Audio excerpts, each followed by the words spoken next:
उत्तर भारत के पहाड़ों की तलहटी में बसा था एक छोटा सा गांव, रिवा। हरियाली, सादगी और शांत जीवन। लेकिन इस गांव का एक हिस्सा हमेशा खामोश रहता था, नीलकुंड। यह तालाब गांव से थोड़ी दूरी पर था।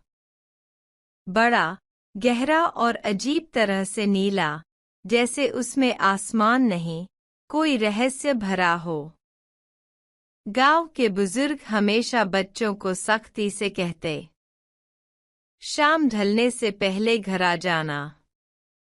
और कभी, किसी हाल में, उसका नाम मत लेना। 2024 में शहर से एक लड़की आई, आशना। वो गांव में अपने दादी के पास रहने आई थी, कुछ समय के लिए आराम और सुकून की तलाश में।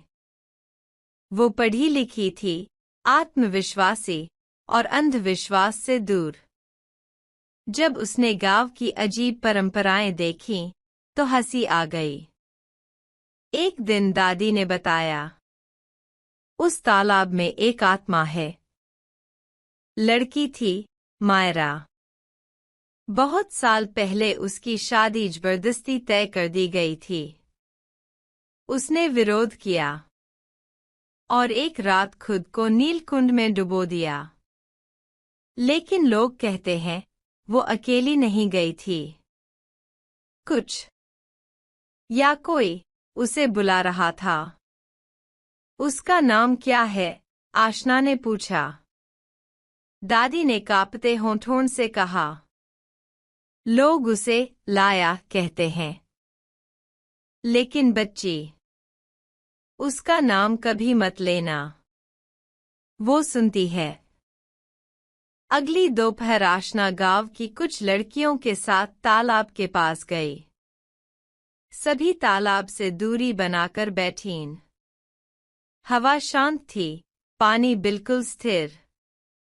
और तभी आशना ने मजाक में जोर से कहा, लाया, लाया, देखो मैं आई हूं।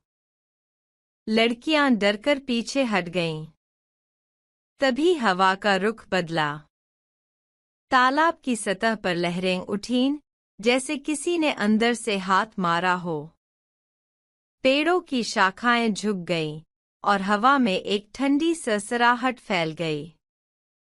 रात को आशना के कमरे में अजीब घटनाएं शुरू हुईं। खिड़की बंद थी, लेकिन पर्दे उड़ रहे थे। आईने पर धुंध सी छा गई थी।